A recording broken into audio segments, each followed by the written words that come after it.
Good morning children. Welcome to Greater Chennai Corporation YouTube class. We are dealing with the second chapter of 12th standard physics, current electricity.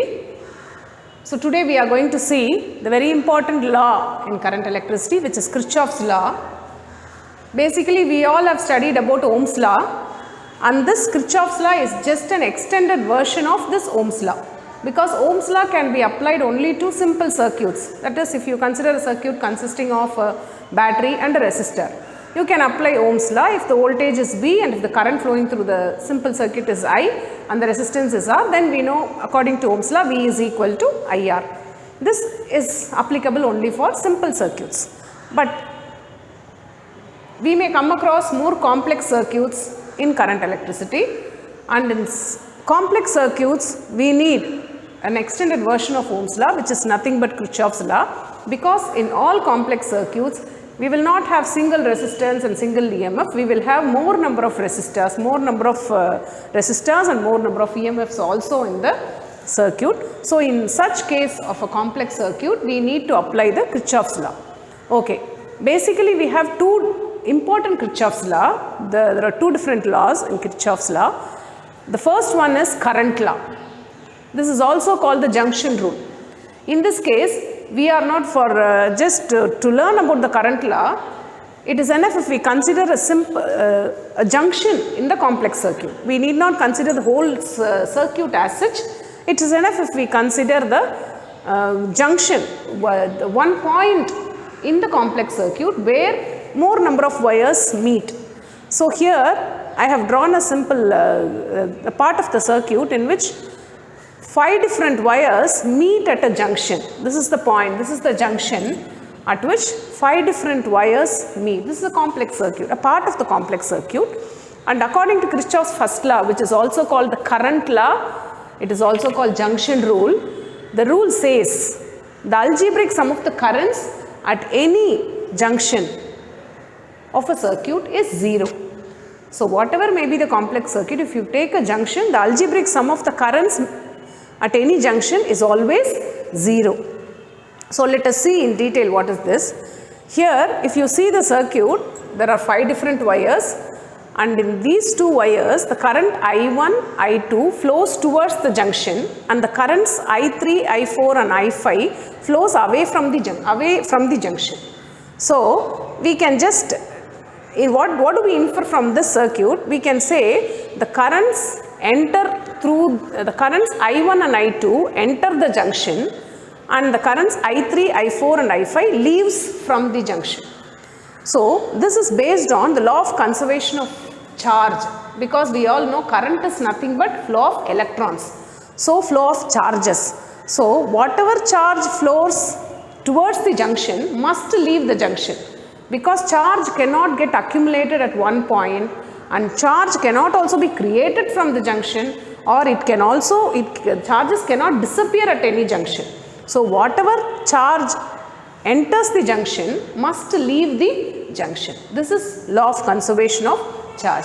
That is why, based on the law of conservation of charge, we say that the currents, the algebraic sum of the currents entering the junction, the algebraic sum of the currents at any junction in a circuit is always 0. So naturally we have to give the sign convention, because we are considering 2 different cases. One, the currents entering the junction, another one, the current leaving the junction. So we have to use the sign convention. Current entering I1 and I2 considered as positive, and the current, whatever current enters must leave. The current leaving, which is I3, I4, I5 are taken as negative. So we can frame the equation at this junction: I1 and I2 positive currents, I1 plus I2, the algebraic sum, that is the law. So we have to add up all the currents, we have to find the algebraic sum. Algebraic means we have to apply the sign convention. For the currents flowing towards the junction, you apply positive sign, and for the currents flowing away from the junction, you apply negative sign. So for I1 and I2 it will be positive, I3, I4, I5 it will be negative. Add up all these, you will get the equation I1 plus I2 minus I3 minus I4 minus I5 is equal to 0. So this is Kirchhoff's first law, which is also called current law or junction rule. It is based on the law of conservation of charge. Now, this very simple rule you can just understand clearly when you just see this problem. In this, they have given a circuit.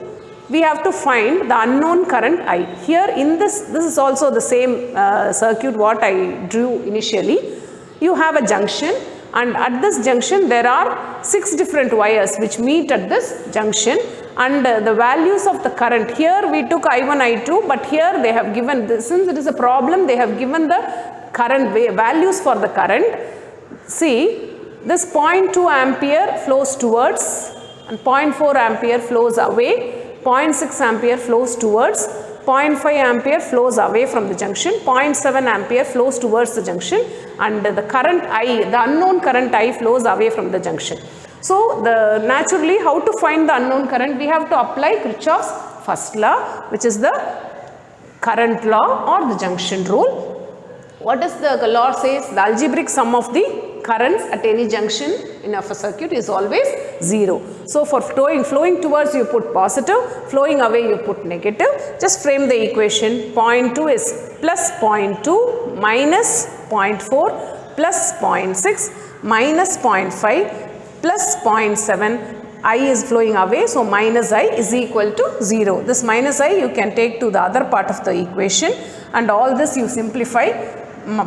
Plus and all you add up together, 0.2, 0.6 and 0.7, all the three if you add you will get 1.5, and in minus you have two values, 0.4 and 0.5, together you have minus 0.9. So 1.5 minus 0.9 is equal to I. So we get the final answer for I as 0.6 ampere. So applying the Kirchhoff's first law, we have found the unknown current at this junction. So hope you have understood the Kirchhoff's first law. Now we will go to the Kirchhoff's second law, which is called as the voltage law. And like how for the first law we consider only a part of the circuit, but here this is called as a loop rule. Loop rule means we have to consider the whole closed circuit. The closed circuit is called as the loop. So let us just state the law, then we will understand. Now this law states, you have to remember this is applied for a complex circuits. Complex circuits will have more number of resistors and one or two or more EMFs also, that is E1, E2, Psi1, Psi2, Psi3 etc., and more number of resistors R1, R2, R3 etc. So in such complex circuits you have to state the law like this. In the closed circuit, since it's a loop rule, you have to consider the closed circuit. In a closed circuit, the algebraic sum of the product of the current and resistances in various part of the loop, that is the closed circuit, is equal to the algebraic sum of the EMFs included in that circuit. So here again you have the word algebraic is very important, because we have to remember that algebraic word implies that you have to be very careful with the sign convention. So in a closed circuit, the algebraic sum of the product of the current and the resistances of each part of the circuit is equal to the algebraic sum of the EMFs included in the circuit. So this normally Ohm's law, this is actually, I told you, this is an extended form of Ohm's law. Ohm's law can be applied only for a simple circuit. What is a simple circuit? A simple circuit is like this. You will have a resistor, you will have a EMF, that is EMF, the voltage is psi, and here the resistance value is capital R, and the current I flows through this. So according to Ohm's law, V is equal to IR. You can frame the expression as IR is equal to psi. So this is the simple form of Ohm's law, which we write like this.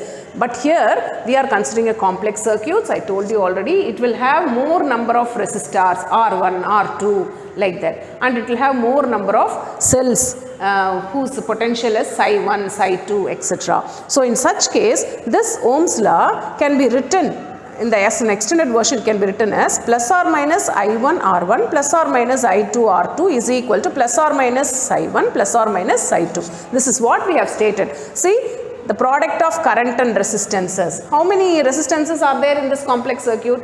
For example, we are taking, there are two resistances. There may be more number of resistances. For example, we are taking resistances R1 and R2, and the currents flowing through resistances are I1 and I2. So what does the law say? The algebraic sum of the product of the current and resistance. So first one, the resistance is R1, the current is I1. So product is I1 R1. And also second resistance is R2. The current flowing through resistance R2 is I2. So the product is I2 R2. The algebraic sum of the product of the current and resistances. So I1 R1 plus or minus I1 R1 plus or minus I2 R2. Why do we put plus or minus here? Because we have to apply the sign convention. Like how we applied the sign convention for the Kirchhoff's first law. For the currents flowing towards the junction, you have to take it as positive. Flowing away from the junction, you have to take it as negative. The same way here also, you will have the sign convention that has to be followed, the product for the product IR. This we will see in the next part. But so that is why we put plus or minus. So plus or minus I1 R1 plus or minus I2 R2. So the first part of the law is over. Is equal to what? The algebraic sum of the EMFs included in the circuit. I told you for complex circuit, you will have more number of EMFs. Psi 1, Psi 2. We are taking, for example, we are taking two EMFs, Psi 1 and Psi 2. Again, we have to put the algebraic sum of the EMFs. So plus or minus Psi 1 plus or minus Psi 2. Here again we have to apply the sign convention, which we will see in the next part of the lesson. So this is based on the law of conservation of energy. What does it mean? Here the energy that is needed for all the resistors, so many resistors we have in this complex circuit, R1, R2, R3, etc. Resistors means we mean only so many devices. So all these devices, if for the devices to work, it need electrical energy. Where to get its electrical energy? From the cell. From the EMFs, Psi 1 and Psi 2. The cells, in the cells, what is the conversion of energy? The chemical energy is converted into electrical energy, and this electrical energy is consumed by the resistors. So this is based on the law of conservation of energy. So let us go to the sign convention. What is the sign convention to be followed for IR? What is the sign convention followed for the EMF Psi? So first, let us see the sign convention for the product, current and resistance IR. So here, just to understand the sign convention, I am taking a simple circuit. In your textbook, they have given only R, but since this is a loop, I have taken a full loop. It is a loop A, B, C, D. You can see it is having a resistor, it is having an EMF. You can take this Psi. So the current flows away from the positive like this. Current I flows. The loop which you consider. First you have to specify the loop which you are, the closed circuit, because the law states in a closed circuit. So what is the closed circuit? What is the loop which you are considering? I am considering the loop A, B, C, D, A. Starts from A and goes in this clockwise in this direction and ends in A itself. The loop A, B, C, D, A. See, I am taking this loop which is in the clockwise direction. The current also flows in the clockwise direction. So, the loop direction is along the current direction. So, it is taken as positive. That is, IR is taken as positive. So, V is equal to IR. Supposing case 2, for the same circuit, closed circuit, if I consider the loop A, D, C, B, A. See, in the anti-clockwise direction, if I take the loop A, D, C, B, A like that, then the loop direction is in the anti-clockwise direction, the current direction is in the clockwise direction. So, loop direction is opposite to current direction. So, you will have to include the sign minus. So, V is equal to minus IR. This is the sign convention that has to be followed for IR. Now coming to the right hand side of the equation, which is the algebraic sum of the EMFs in the each part of the circuit. So sign convention for Psi. So again the same loop I have drawn, but I am going to apply the sign convention for Psi. So take this part. I have named the loop as A, B, C, D. The current I, according to the this is positive and this is negative. So the current I will flow in clockwise direction like this. Now let me consider the loop A, B, C, D, A. I am considering in this direction. That is anti-clockwise direction. I am considering in the clockwise direction. The loop I am considering is A, B, C, D, A. I am considering the loop in the clockwise direction. The current also flowing in the clockwise direction. So loop direction is along the current direction. So you will have V is equal to positive Psi. Now supposing if in the second case, if I consider the loop A, D, C, B, A like this. I am considering the loop in the anti-clockwise direction, but the current flows in clockwise direction. So, in such case, for the loop ADCBA, the loop direction is opposite to the current direction. So, in that case, I have to use the symbol minus. V is equal to minus psi. So, here hope you would all have understood this. You have to be very clear about using the sign convention. So, the loop direction is along the current direction means it is positive. If the loop direction is opposite to the current direction means it is negative for both the case IR and the EMF psi, right? Okay children, this Kirchhoff's second law can be easily understood if we solve this problem. So, applying the Kirchhoff's second law, the problem is calculate the current that flows in 1 ohm resistor in the following circuit. This is the example problem given in your text, and this is the closed circuit they have given. This circuit consists of various resistances and 2 EMFs. It has 2 EMFs. Now, the problem is calculate the current that flows in 1 ohm resistor. This is the 1 ohm resistor, and we have to calculate the current that is flowing through the 1 ohm resistor. Actually, I have marked the currents here, but they wouldn't have marked the currents in the circuit. We have to mark the current. Let us start from there. They have marked the loop as A, B, C, D, and this junction is E, this is F. Now, let us start marking the current. From this 9-volt battery, current always flows from positive. So, from the positive end of the battery, let us say the current I1 flows in this direction. So, the current flowing through the 2 ohm resistor is I1. Once this I1 current meets this junction, it splits into 2. The current that is flowing downwards through 1 ohm resistor, let us take it as I2. So, I1 is the total current from which a part of the current I2 flows through 1 ohm resistance. So, rest will be I1 minus I2. So, the total current is I1. Here it splits into 2. The current which flows through 1 ohm resistor is I2. So, the rest current is I1 minus I2. Flows like this from E to A and from A to D, and this I1 minus I2 flows through 3 ohm resistor also. Once it comes here we have the current I2. So, these two currents again combines and flows as I1 itself. Inge I1 vandha inge pirinja mari inge inda junction la vandha it combines and the current I1 flows through 3 ohm resistor like this. The loop is closed now. The current also we have marked. Now, let us apply the Kirchhoff's second law, the loop rule.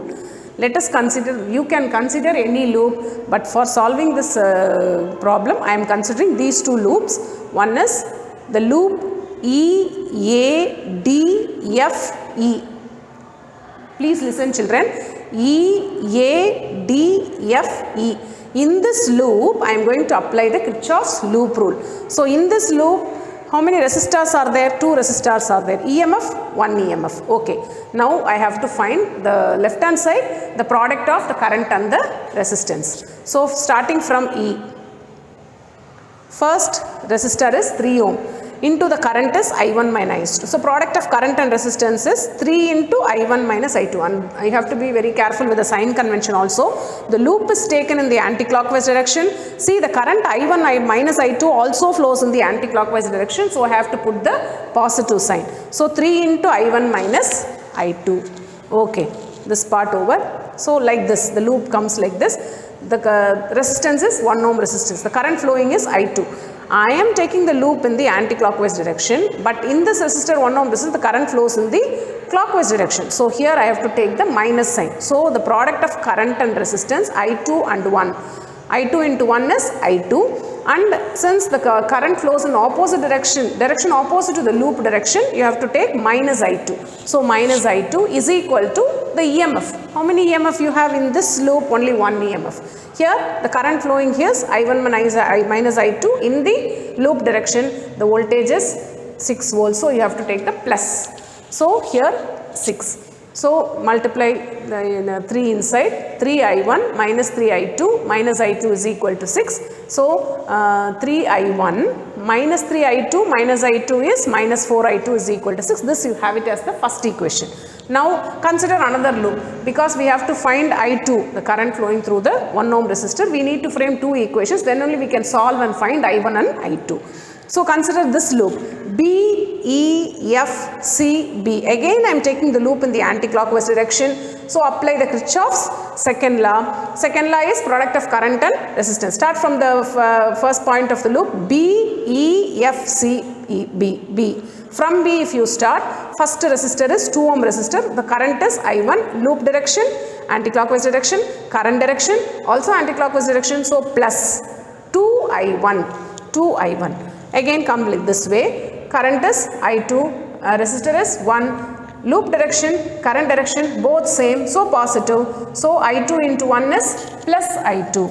Come this way, loop direction, current direction both same, therefore plus 3I1 plus 3I1 is equal to EMF, loop direction, current direction same, so therefore plus 9.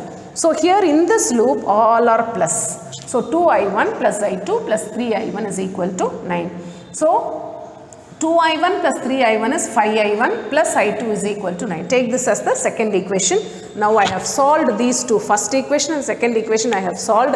See the two equations I have written. The first equation I write it as such. The second equation in order to solve, in order to cancel I2, I have multiplied the second equation by 4. So when I add this minus 4I2 and plus 4I2, it will get cancelled and you will have 23I1 is equal to 42. Here we are getting a decimal value for the current I1. I1 is equal to 42 by 23, which is 1.826. We can approximate it to 1.83. Now once you have found I1, you have to find I2 by substituting this value of I1 in this equation. 5I1 plus I2 is equal to 9 on the equation. For I1 you substitute 1.826, multiplying you will have 9.130 plus I2 is equal to 9. So we want to find I2. I2 is equal to 9 minus 9.13. When you subtract, you will get a minus sign, because it is 9 minus 9.13, you will have minus. So the value of I2 is negative, minus 0.13 ampere. And I1 we have found it as 1.83 ampere. So the problem is we want to find the current that flows in 1 ohm resistor. So the current I2 which flows through 1 ohm resistor is minus 1.3 ampere, which implies the current flows from F to E. It flows from F to E. This is what we have found by solving the problem. So hope you have understood Kirchhoff's second law, children. We will pass on to the next topic, which is an application of Kirchhoff's law, which is Wheatstone's bridge. Wheatstone's bridge is using Wheatstone's bridge. It is a circuit using in which we apply Kirchhoff's first law and second law, and we can use it to find the unknown resistance. We can also compare the EMFs of EMFs also. So the main part is using Wheatstone's bridge we can find the unknown resistance. And also we are going to use it in another device which is called as meter bridge. In this meter bridge we are by applying the Wheatstone's bridge, the principle of Wheatstone's bridge balance condition, we are going to find the unknown resistance, also the specific resistance of the material of the wire. Okay children, now we will find apply the Kirchhoff's law to Wheatstone's bridge. This is the Wheatstone's network. It consists of 4 different resistors, P, Q, R and S, and connected in the bridge form A, B, C, D, and between the terminals A and C a battery is connected, and in between the points B and D a galvanometer is connected. Now let us start from we have to mark the values of the current. Let us start from the positive end of the battery. The current will flow away from positive like this. Let us take the current I flows like this. Once it reaches the point A, the current divides into 2. Let us say I1 current flows through P and I2 current flows through R. This I1 current, once it reaches the point B, it again splits into 2. Let us take Ig as the current flowing through the galvanometer and I3 as the current flowing through the resistor Q. Now this I2 current, it flows like this. Here we have already taken Ig current flowing here, and let us take the current that flows through the resistor SS, I4, and once all the current, the I3 and I4 meets at the junction C, now again the same current I flows like this. So this is a closed loop. Now we are going to apply both of the Kirchhoff's law. First let us apply the first law, Kirchhoff's current law. KCL is Kirchhoff's current law for the junction B. So in the junction B you have 3 wires. This wire has the current I1 flowing towards, and this wire Ig flowing away, and this wire I3 flowing away. So I1 is positive, Ig and I3 as negative. So according to Kirchhoff's first law, algebraic sum of the currents at any junction of the circuit is 0. So positive towards na positive, away means negative. So I1 minus Ig minus I3 is equal to 0. This is, take it as a first equation. Now the same Kirchhoff's current law is applied for the junction D. I2 flows towards, Ig flows towards, I4 flows away. So I2 plus Ig minus I4 is equal to 0. So we have got 2 equations by applying Kirchhoff's first law. Now let us apply the Kirchhoff's second law, which is the Kirchhoff voltage rule.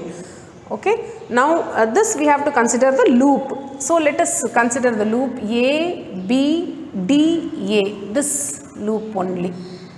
A, B, D, A. Now G is the galvanometer resistance. So here starting from A, we are taking in the clockwise direction. Here I1 also flows in the clockwise direction. So plus I1P.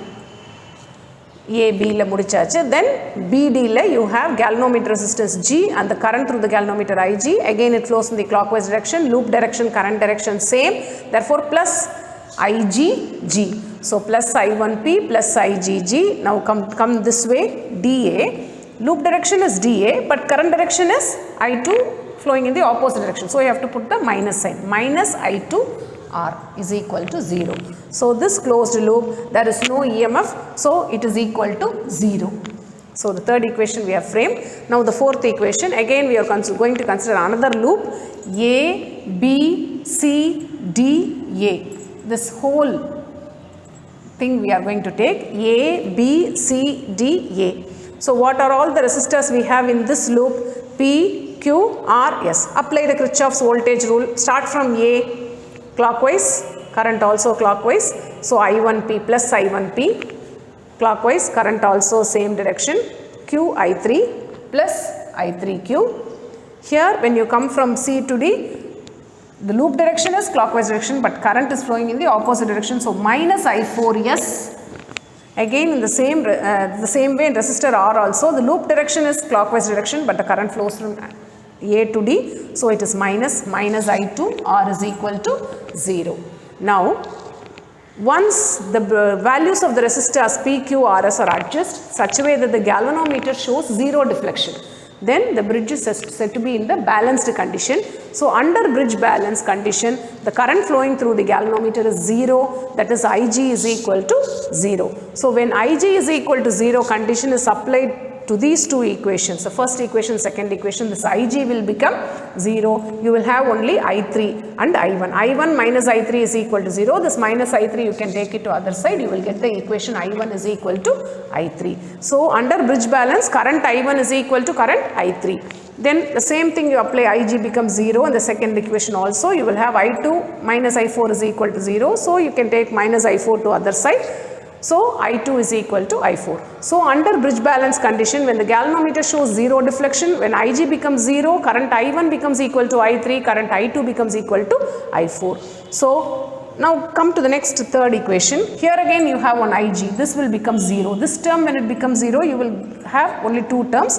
I1P minus I2R is equal to 0. This minus I2R, you can take it to the other side of the equation. You will have I1P is equal to I2R. Now in the fourth equation, final equation, you don't have Ig, but you have this I3 and I4. Already in the under bridge balance condition, we have found this I3 current is equal to I1. I4 current is equal to I2. So instead of I3 you substitute I2, I4 you substitute I2. So if you substitute, you will have I1P plus I1Q minus I2S minus I2R is equal to 0. I1 is common in both these terms. You can take it outside. I1 into P plus Q. These two negative terms, you can take it to the other side of the equation. It will become positive, and I2 is common in both the terms. So you can take I2 outside. I2 into R plus S. So this is the sixth equation and this is the fifth equation. Now 6 by 5. Divide this 6 and 5. 6 by 5 you will have, first you have to divide the left hand part of the equation, I1 into P plus Q divided by I1P. Then right hand side part of the equation, I2 into R plus S divided by I2R. So I1 will get cancelled, I2 will get cancelled, you will have P plus Q by P is equal to R plus S by R. So now if you take separate these two fractions, P by P plus Q by P is equal to R by R plus S by R. P by P is 1, again R by R is 1, this also will get cancelled. You will have Q by P is equal to S by R. Write the reciprocal in both the sides of the equation. You will have P by Q is equal to R by S. This is the Wheatstone's bridge balance condition. Using this, we can apply in, this is the expression which we are going to use in the device named meter bridge.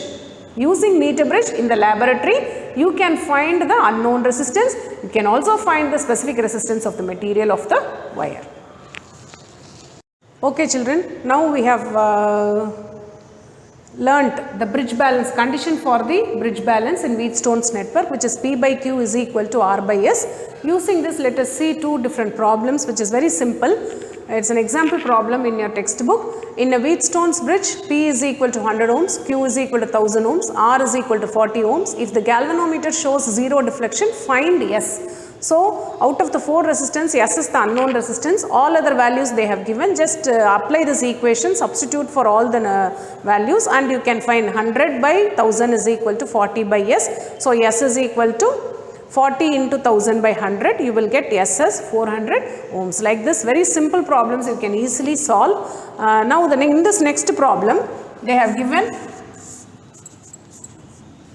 again a Wheatstone's network in which they have given the values of P, Q, R and S. P is 500 ohms, Q is 800 ohms, S is 1000 ohms, and R it is split into two different resistances. One is unknown X, another one is 400 ohms. So R is nothing but X plus 400. So when the bridge is in the balanced condition means what? It will obey this equation. P by Q is equal to R by S. Substitute for P as 500 divided by Q as 800 is equal to R as X plus 400 divided by S is 1000. So you can have this X plus 400 here. Take this 1000 here. You will have 500 into 1000 by 800.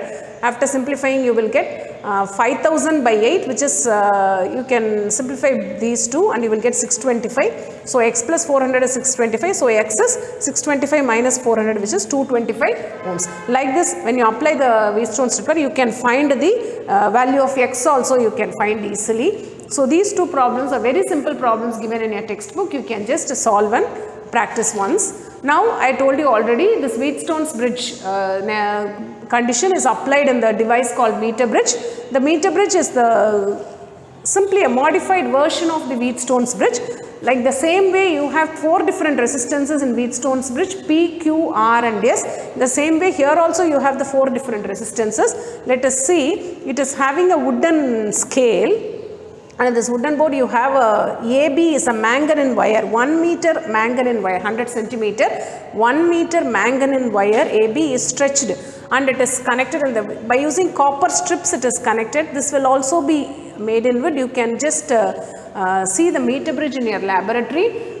You have this experiment in your practicals also. So you will have copper strips at this end you will have one copper strip, this end also you will have a copper strip. And to these copper strips, this 1 meter manganese wire is stretched and it is connected.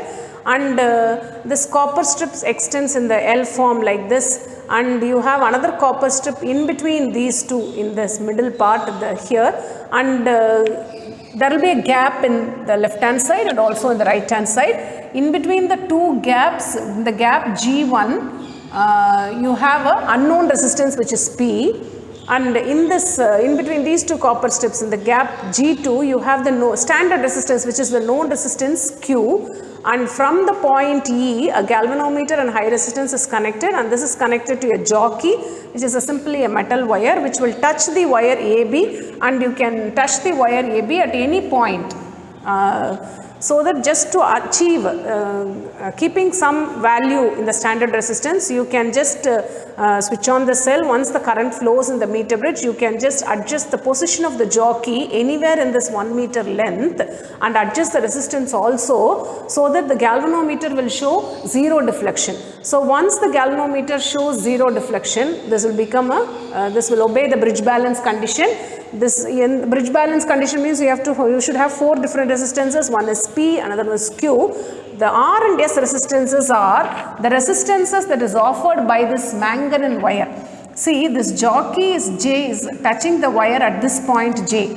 So this wire is split into 2 parts. One is AJ and then one is JB. This AJ is taken as the resistance R, and JB wire, the resistance offered by JB wire is taken as S. So, okay, this manganese wire, the resistance per unit length of the manganese wire is taken as small r. And now, under bridge balance condition, when the jockey is at this point J, the galvanometer shows zero deflection. So, measure this length L1 and this length L2. Keep this as AJ is taken as L1, JB is taken as L2. Now this AJ, the resistance of this length L1, 1 per meter length, the resistance is R. Therefore, for this length AJ, what will be the resistance? AJ into R. So for this length, what will be the resistance? JB into R. So capital R, the resistance capital R is nothing but AJ into small r, the resistance per unit length of the wire, and S is nothing but JB into small r. So when Ig is 0, when the bridge is under balance condition, when the galvanometer shows zero deflection, P by Q is equal to R by S. R by S is nothing but R is AJ into R, S is BJ into R.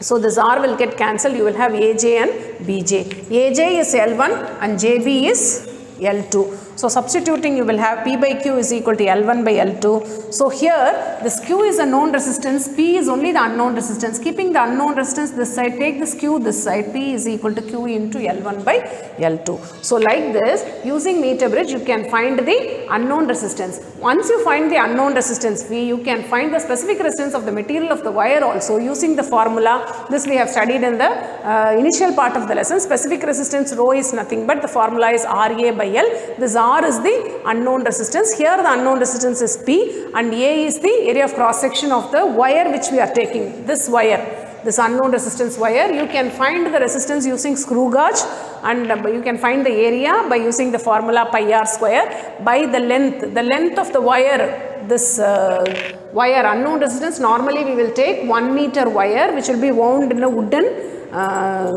board. So the 1 meter wire you can substitute here. So you can find the specific resistance using the formula rho is equal to P pi r square by L. L is 1 meter. If you have 1 meter wire, then you can substitute 1 here. So you can find the specific resistance of the material of the wire also. So today the portions which we have seen in this class, Kirchhoff's law, first law, second law, Wheatstone's bridge, all these topics are very important in the examination point of view. You can expect the Wheatstone's network in 5-mark question, and also the Kirchhoff's law you can expect in 2 mark and 3 mark. Please go through your text, children. Thank you.